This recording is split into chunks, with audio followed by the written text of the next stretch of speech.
Assalamualaikum. Selamat pagi tuan-tuan.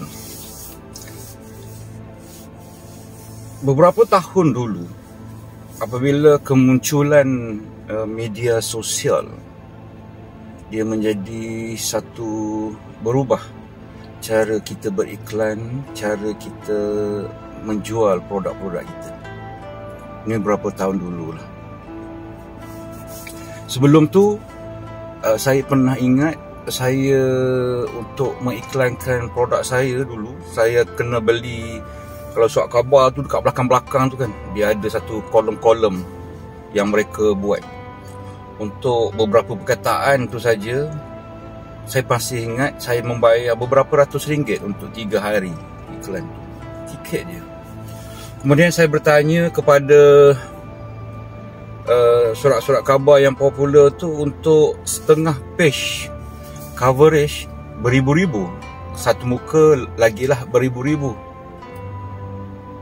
Jadi hari ni benda tu dah tak diperlukan lagi. Bahkan surat khabar yang bertulis, yang bercetak ni dah semakin kurang di pasaran. Masih ada tetapi sangat limited, sehingga kan syarikat-syarikat surat khabar ini telah beralih kepada online punya berita lah, di mana mereka ada media berita untuk dibaca dan media berita untuk ditonton.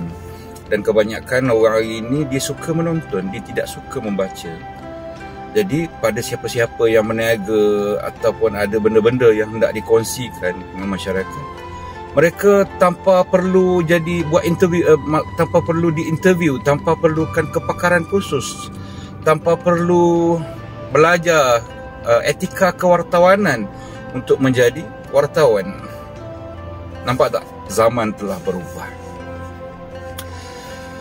Apa yang saya nak bagi tahu ialah semalam saya ada menonton satu video yang saya agak terganggu dengan video ni. Apabila ada seseorang tu yang mengusik peniaga lain. Jadi saya pun call lah kawan saya yang diusik tu. Bro, kenapa bro ni kacau kau? Kenapa dia bro, bukan istilah kacau, macam ada benda yang tersemat dalam hati dia, yang dia tak puas hati dengan bro saya, bro sahabat saya tu. Saya pun telefon dia, kata saya pun tak tahulah dia tak kenapa kan. Jadi saya ingatkan mereka ni ada ramai penjual-penjual produk hari ni yang sengaja buat gimmick untuk dapatkan perhatian. Rupanya dia tak. Jadi saya pun rasa macam di bibirnya, di mulutnya sentiasa astagfirullahalazim, sentiasa bersyukur dengan Allah bagi apa yang Allah bagi pada dia kan. Tapi pada masa yang sama seolah-olah tidak puas hati dengan peniaga lain. Mereka berniaga. Saya nak ambil contoh macam ni lah. Sedangkan dulu ya mereka antara orang-orang yang dapat sale yang banyak lah setiap hari kan. Sebab tu saya selalu cakap, kita berniaga ni kalau kita tak dapat sale adalah kita sedang diuji. Dan apabila kita dapat sale juga, kita sedang diuji. Jadi mungkin kita boleh bersaing secara sihat dalam bisnes. Saya nak tunjuk contoh macam ni lah. Saya berniaga di Kuala Lumpur. Saya jual nasi ayam. Saya rasa sale saya okey. Tiba-tiba muncul ada satu lagi peniaga nasi ayam yang di Pening, yang konten dia selalu cerita konten dia bagus, konten dia banyak kan. Jadi saya rasa terganggu. Macam tu lah ibarat dia. Jadi kemudian saya pun kata, oh nasi ayam di Pening tu sekian-sekian, nasi ayam Pening tu sekian-sekian.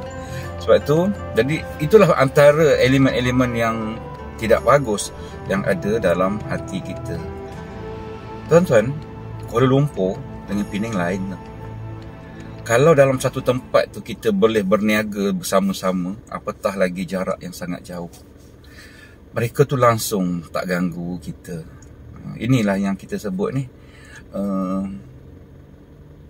perasaan yang tidak sepatutnya ada dalam diri seorang peniaga. Sebab semua kena percaya bahawa rezeki itu bukan kita yang tentukan. Rezeki itu Tuhan yang bagi kepada kita banyak mana. Dan banyak mana itu yang membezakan antara seseorang peniaga dengan seseorang peniaga. Contohlah, Tuhan bagi saya banyak, Tuhan bagi orang tu sikit. Tak perlu sebenarnya saya nak mendabik dada mengatakan, oh nasi ayam aku dapat sambutan yang banyak, kau makanlah nasi ayam aku, nasi ayam aku nombor 1 di Malaysia, kononnya. Tapi saya tak pernah declare macam tu. Sebab nasi ayam ni berbagai cita rasa ada, berbagai kaedah teknikal memasak ada, bermacam-macam cara, bermacam-macam jenis kalau kategori nasi ayam. Jadi nasi ayam siapa yang paling sedap? Sama je tuan-tuan, mengikut kita punya cita rasa.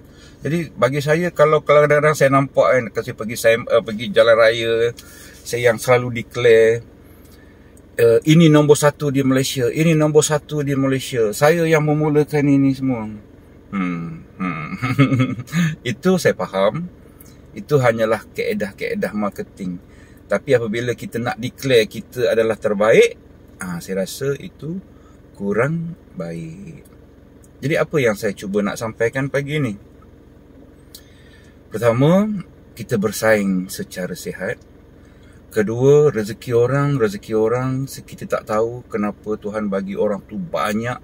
Kadang-kadang bila kita rasa makanan dia biasa je, tapi kenapa berpusu-pusu orang datang? Kita tak tahu kebaikan apa yang kita buat, yang dia buat, sehingga Tuhan kurniakan dia sesuatu yang luar biasa. Kita kalau nak hantar 20 bungkus nasi ayam ke surau pun berkira. Kalau budak-budak sekolah datang order ni pun kita berkira. Dan kita tidak tahu mungkin setiap Jumaat berapa puluh masjid yang dihantar, berapa ratus bungkus yang dia agih-agihkan kepada surau-surau, kepada masjid. Kita mampu buat macam tu. Mungkin kos dia untuk satu hari tu beribu-ribu dia bagi kepada orang secara sedekah atau percuma. Jadi mungkin dengan kebaikan-kebaikan itu yang Tuhan bagi balik. Sebab tu kita apabila kita memulakan perniagaan, kita tidak tahu bila sebenarnya perkara yang hebat itu akan berlaku. Ya, susulan daripada saya cerita semalam, bilakah kita akan mula merasa nikmat perniagaan? Kita tidak tahu, dan perniagaan itu akan kita rasa apabila sampai masanya. Kita tidak tahu pun orang itu semasa susah aja dulu apa yang dia buat. Mungkin setiap hari dia bermasak di mana-mana dengan percuma. Waktu tu dia jual pengalaman dia jual air tangan dia. Mungkin kita tidak tahu dia dah berapa hotel, berapa kapal yang dia naik untuk mencari ilmu. Dan apabila sampai masa sebelum ni dia hanya bekerja di tempat-tempat besar, makanan-makanan yang sedap-sedap itu dirasai oleh golongan-golongan yang mampu bayar waktu itu. Dan hari ini apabila dia turun di jalanan dan declare dia mempunyai satu produk dan dijual, dia dapat sambutan. Yes, ini masa dia untuk menikmati perkara yang mungkin dia tidak dapat dulu. Dulu mungkin dia rasa best sebab ada beberapa orang yang dapat rasa makanan dia. Tetapi hari ini ramai lagi rakyat Malaysia yang boleh rasa makanan dia. Rezeki masing-masing kan. Jadi kita berniaga dengan cara kita, cara masing-masing.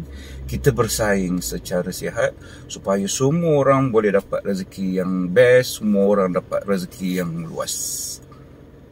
Thank you. Selamat pagi. Assalamualaikum.